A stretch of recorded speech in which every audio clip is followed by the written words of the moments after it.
parang hindi normal. So, grabe ka extreme ang climate change. So,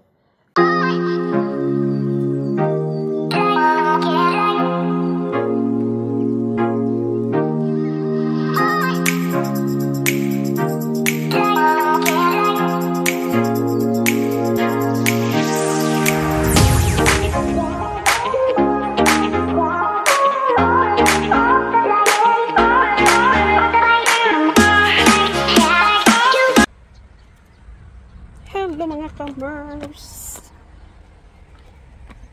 Happy Sunday everyone!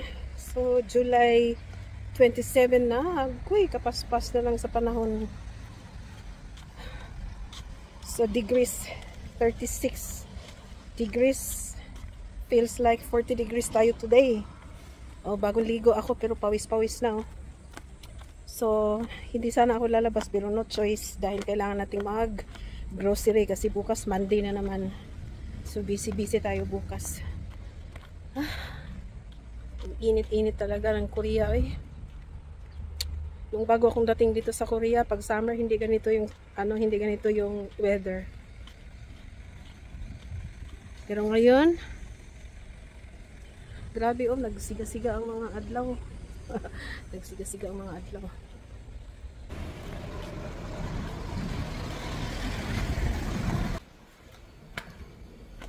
Uy, ginawa ko kainit.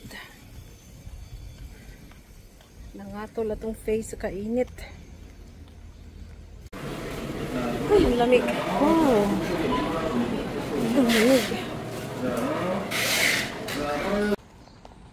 Ay, dito ako dumaan.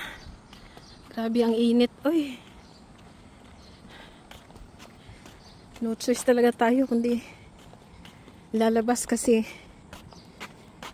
wala nang maluluto. Kailangan mag-grocery.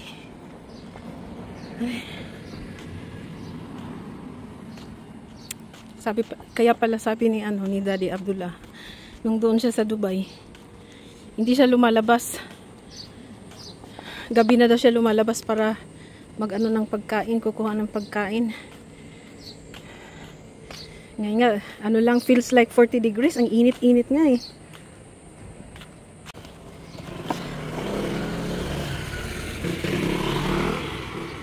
Merong gym. Yan.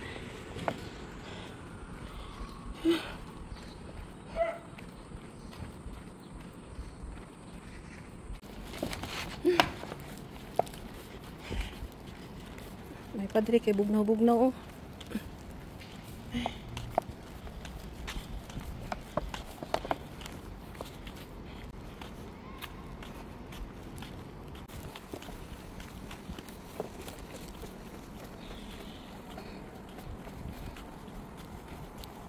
Ayan, dumating na yung binili kong bigas na pinadeliver ko. Ano yun? 20 kg. At meron akong biniling. Kunti lang naman binili ko. Yung mga importante lang. Ito, chocolate flakes. Chocolate flakes ni MJ. Meron tayong tomato. Dalawa to. Dinala ko na yung isa kasi ginamit ko. Potato. Ano to eh? 4,346 won. So, meron tayong onion. Yang pa. So, maliit siya. Hindi siya ganong malaki. Pinakamaliit na ito dito sa Korea. White onion.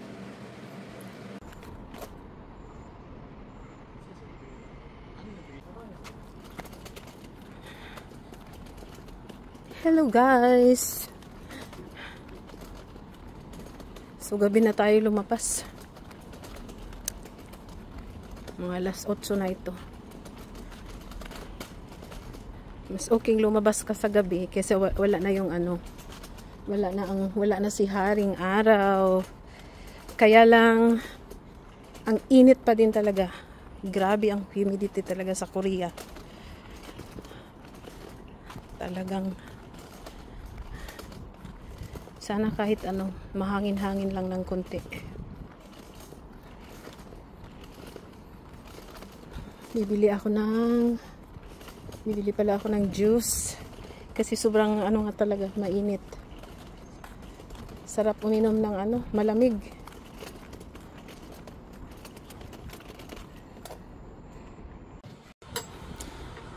Good morning everyone. How are you beautiful people in the world? So, bilis-bilis tayo ngayon. Nag-almusal.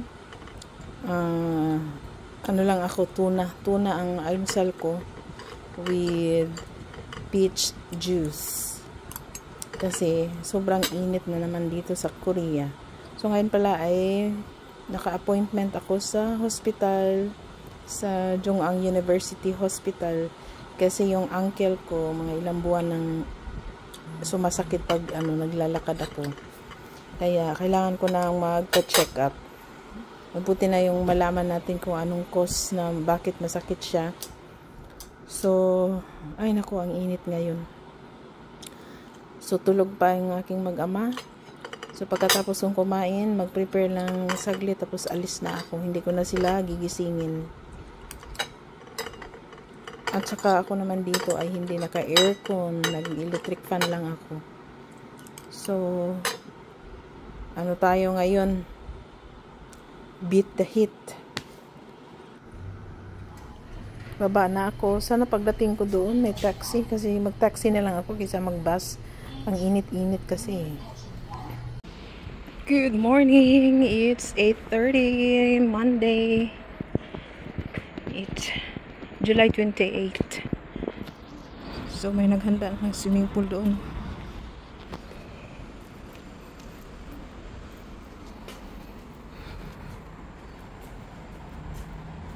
So, papunta tayo sa hospital, Jongang University Hospital, kasi meron akong appointment today. So, maaga kasi yung appointment ko, 9:55.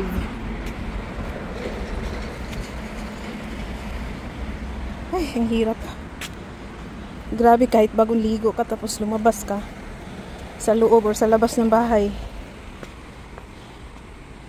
pawis-pawis na kaagad. This is life in Korea pag summer. Oh my God. Ay, salamat, may taxi. Ay, umalis ang taxi. Buti na lang may taxing sumunod kanina. So nagtaxi na lang ako kasi ang init nga talaga. Ay, thank you Lord. Nakasakay pa ako ng taxi. Pasok na ako. Waiting na tayo dito. So, yung doctor ko number 31. Tapos sa blue line, 1, 2, 3. Pangatlo yung pangalan. Tapos na ako nagpa-check up. Ayan na yung gamot natin. Uwi na ako. Ang daming tao. Monday kasi. Sasakay tayo ng taxi kasi sobrang init. Mag-taxi na lang tayo kasi sobrang init. Maglakad pa ako sa bus stop. Naku. Dito tayo sa unahan sasakay.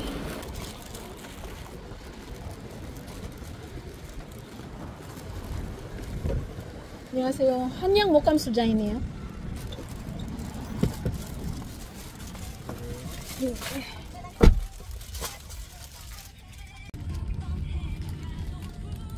어디라고요, 목감? Dumating na ako, guys. Grabe ang init. Diyan lang, hanggang dyan lang sa labas yung taxi. Pag hindi residential, hindi pwedeng pumasok dito.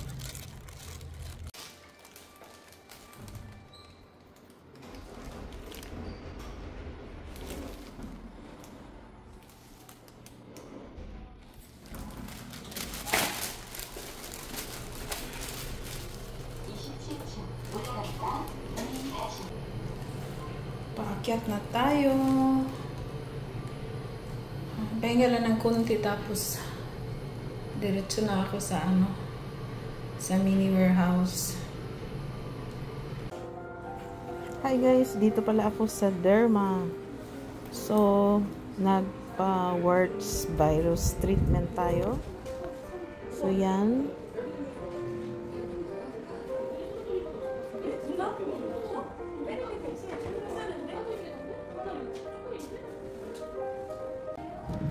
Ito ipapatanggal ko kasi hindi ako comfortable. Though hindi naman siya masakit, hindi siya makati, pero ipapatanggal ko. Hi guys! Happy Wednesday! Grabe ang init sa labas.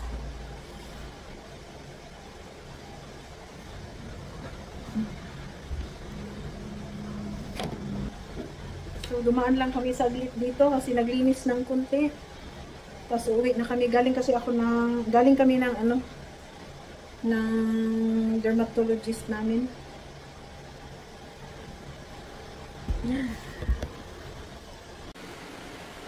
Ayan, pinalitan na namin yung aming upuan. Kasi ginasgas nila, ang aking mga beautiful babies, ang aming upuan. So, bago na itong set. Ayan. Dito pag may natulog. Tapos yan na ang upuan namin. Pinalitan na namin. Yun lang. Tour ng aking small office. Daddy Abdullah. Sana ba yun?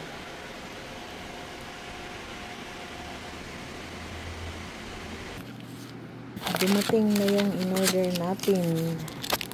Ito yung advice ng aking doktor sa aking uncle. So, pag nasuot ako ng shoes, lalagay ko ito. So, kailangan na talaga nating kailangan ko na palang bawas ng timbang dahil nabibigatan na yung paa ko sa aking katawan. Kasi maliit na yung mga binti ko, tapos ang laki ng katawan ko. Ngayon nararamdaman ko na ang sakit. Ang dalawang makulit. Ang dalawang makulit. Sobrang init kasi. Kaya dito muna sila. Para naka-aircon. Oy. Saan ang punta? Saan ang punta ni Manay? Naghahanap lang gusto niyang pumasok dito. Huwag kang pumasok dyan. You see.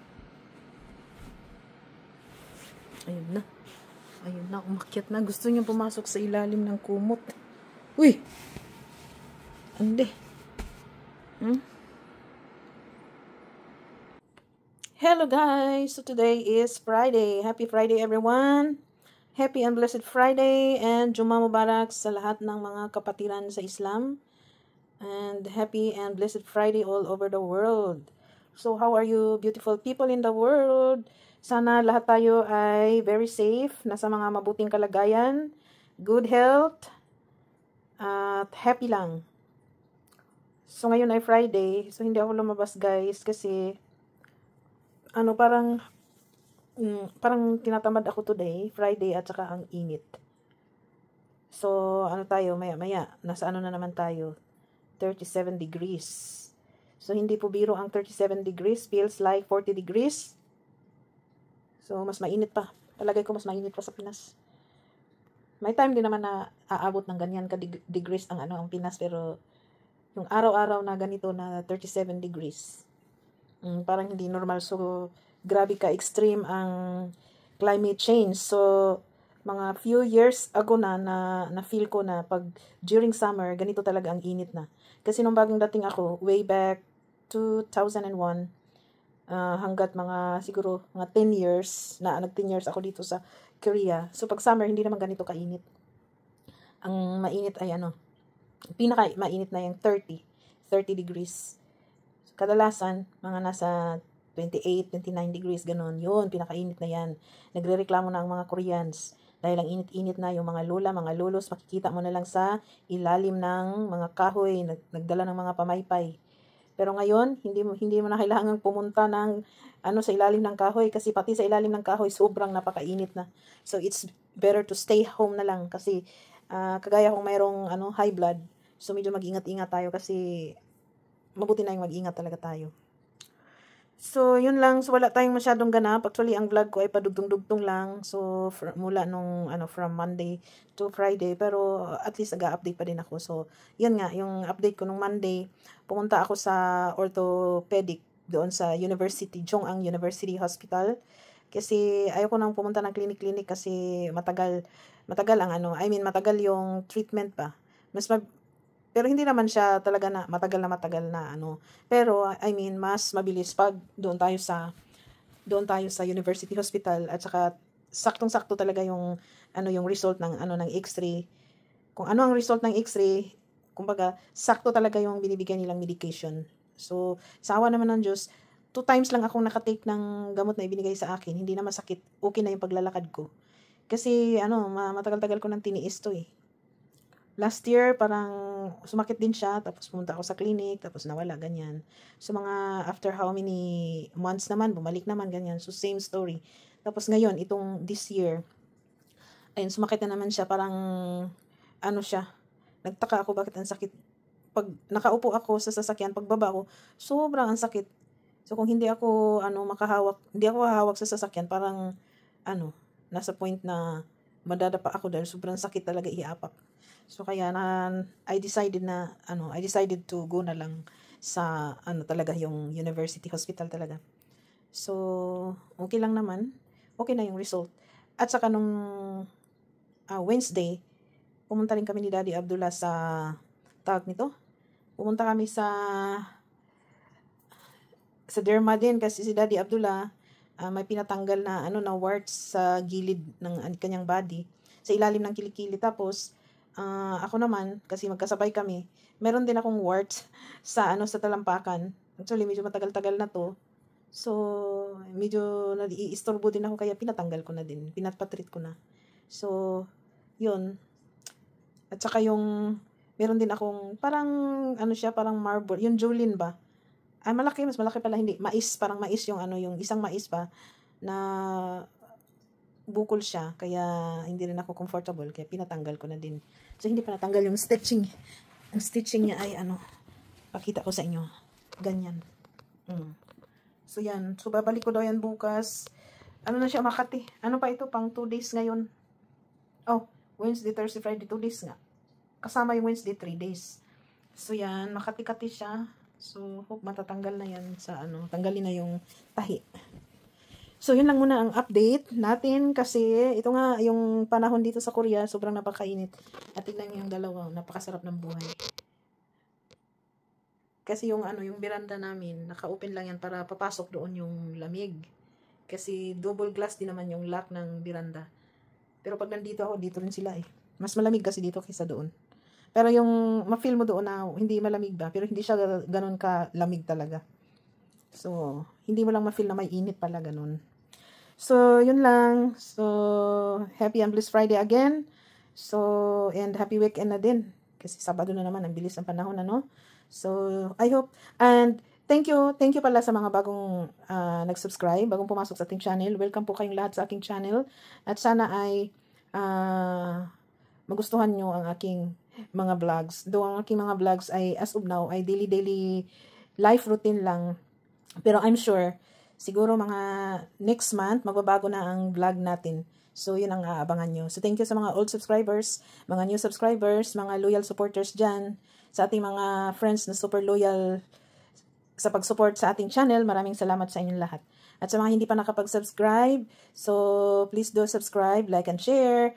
At saka pindot na rin yung notification bell para pag may bago akong mga videos, lalo na next month, so mapapanood nyo ako. So that's all. Thank you very much and see you around, guys. God bless.